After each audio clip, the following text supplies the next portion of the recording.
Assalamualaikum ayah bunda di channel Sejarah Rakyat. Setiap kehidupan pasti ada ujian. Malam ini kita bakal nyaksiin kisah yang deg-degan, lucu, pahit, tapi juga nancep di hati tentang seorang gadis yang harus menerima lamaran dua pemuda kembar demi menutup hutang keluarganya. Yuk fokus, cerita dimulai. Naya tumbuh dengan hitungan harian yang terapat.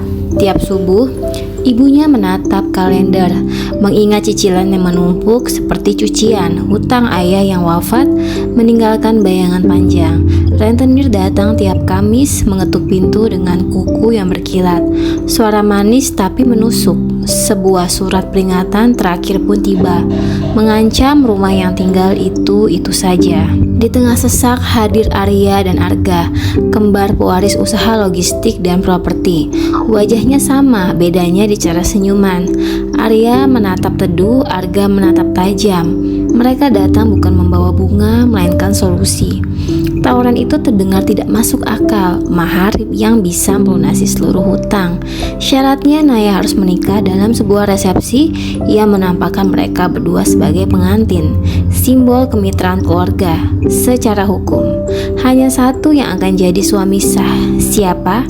Itu disebutkan di berkas tertutup yang baru boleh dibuka usai akad.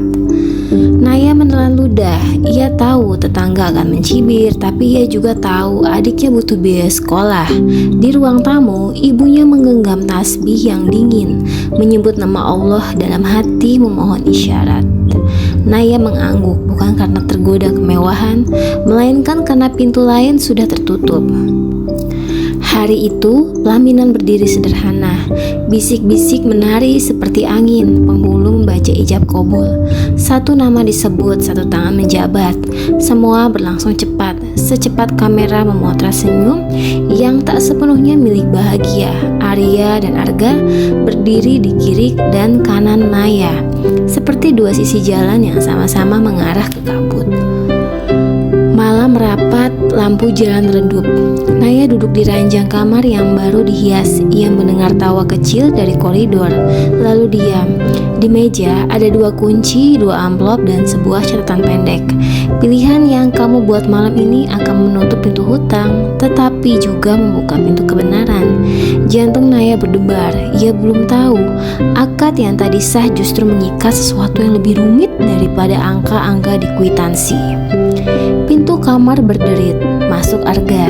Ia meletakkan ponsel menghadap ke bawah, seperti menyembunyikan sesuatu. Tak lama Arya menyusul, membawa termos teh.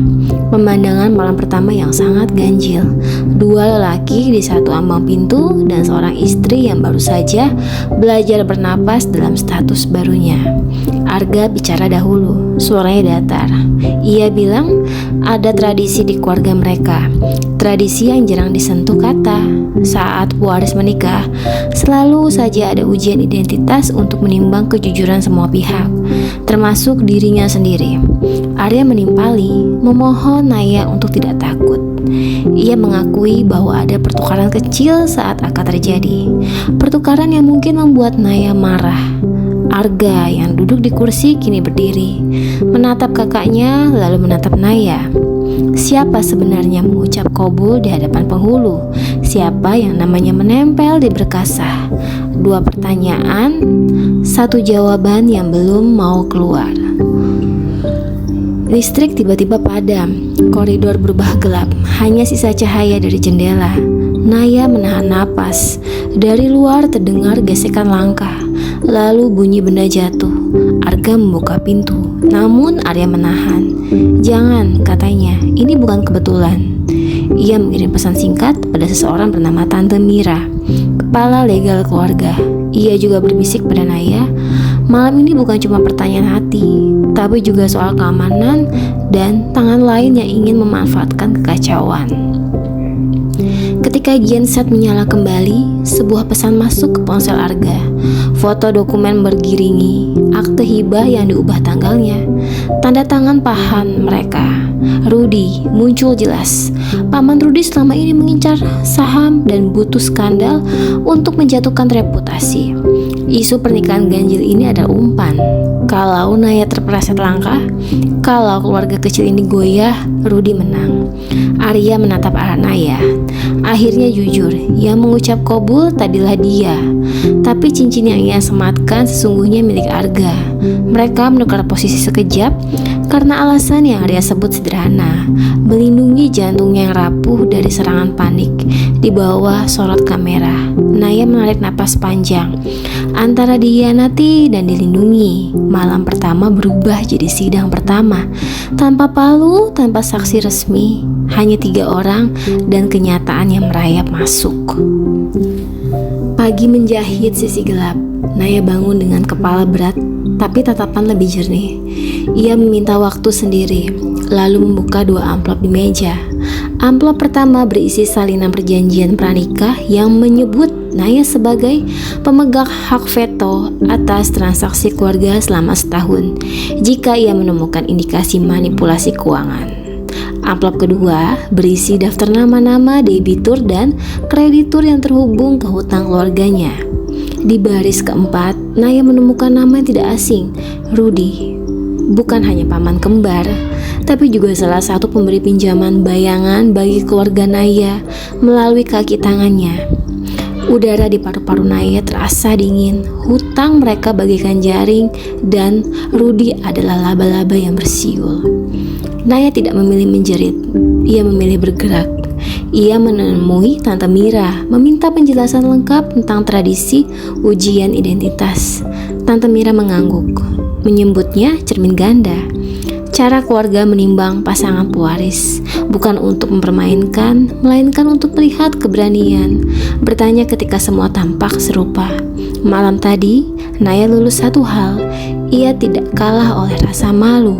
Ia memilih memastikan kebenaran. Tante Mira kemudian menunjukkan rekaman CCTV ruang belakang saat akad. Dalam rekaman, Arya memegang dadanya. Arga menutupi dengan mengulur cincin. Tukar posisi sepersekian detik, lalu kembali. Di layar, terlihat cemas bukan tipu daya. Siang itu juga, Naya pergi ke kantor rentenir yang biasa menagih. Ia membawa berkas dari amplop kedua. Di depan para pencatat yang dingin, ia membawa pasal-pasal menunjukkan aliran dana ke rekening atas nama perusahaan cangkang milik Rudy. Beberapa wajah pucat. Satu orang mencoba berdalih, tapi Naya sudah siap dengan bukti transfer. Ia menolak menjadi korban yang diam. Ia menutup pertemuan dengan kalimat yang mantap. Pernikahan ini mungkin ganjil di mata orang lain ya Pak, tapi yang benar tetap benar. Hutang kami akan dibayar sah dengan mahar dan kerjasama yang bersih, bukan dengan jerat kebohongan. Sorenya, Arya dan Arga menemui di beranda rumah. Tidak ada bunga, hanya angin dan kopi hangat. Arya minta maaf, Arga juga. Naya mengangguk, bukan tanda memaafkan buta, melainkan tanda kesepakatan baru. Mereka bertiga menyusun rencana. Besok dalam rapat keluarga yang dipimpin pewaris senior, semua berkas akan dibuka.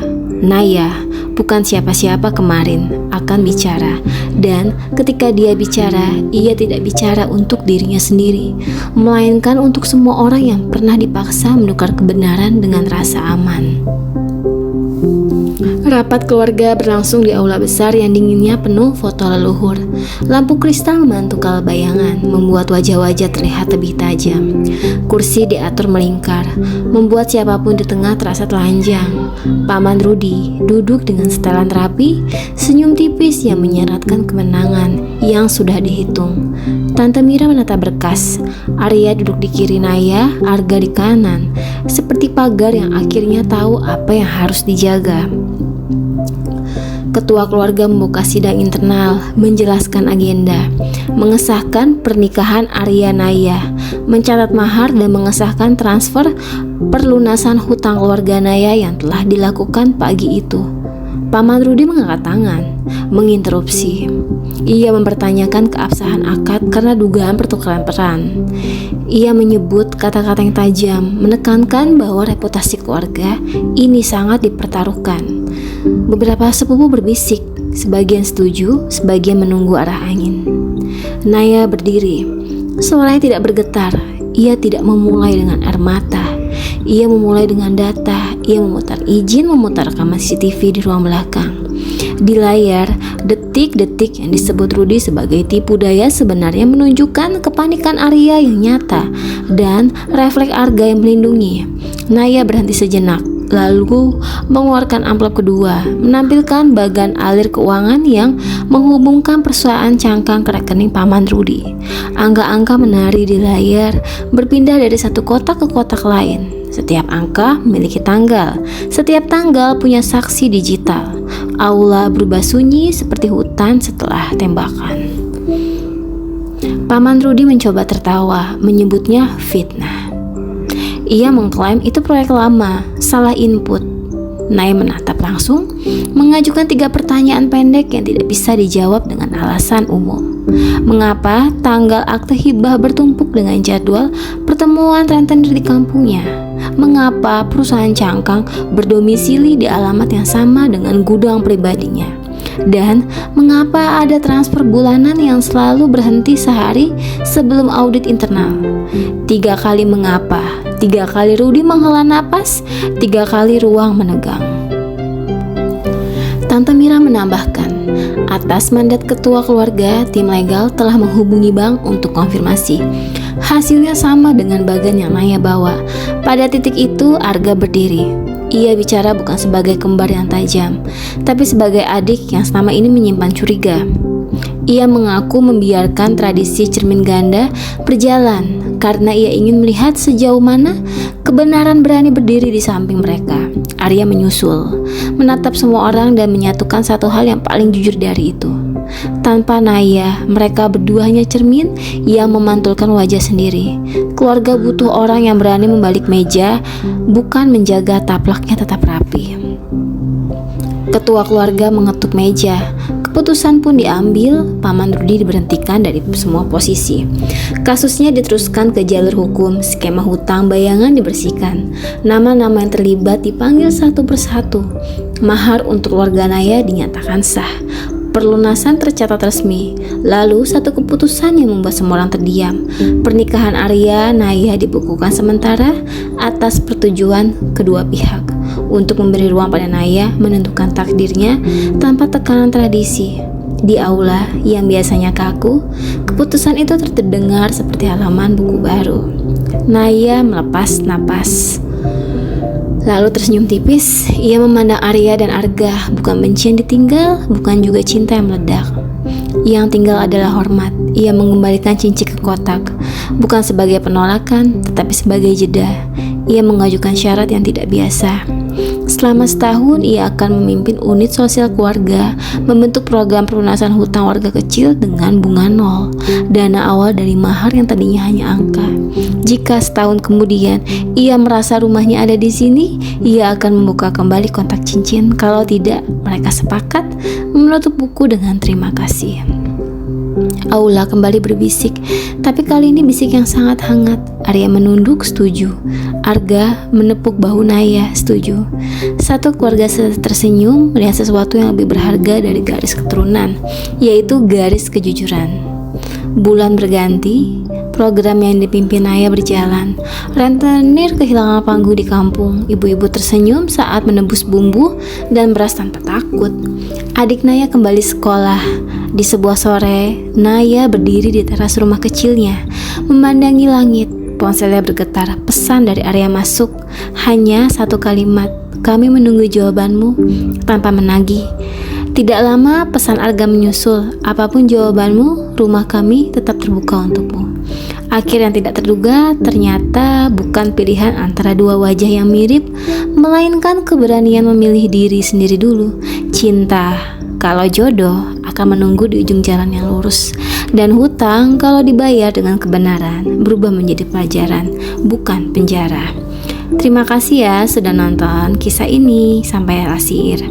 Kalau kalian suka alur yang membalik meja dan karakter yang berani memilih diri sendiri, jangan pelit ya, like sekarang, tulis komentar versi ending yang kamu mau, dan share biar teman-teman kamu juga baper. Dadah.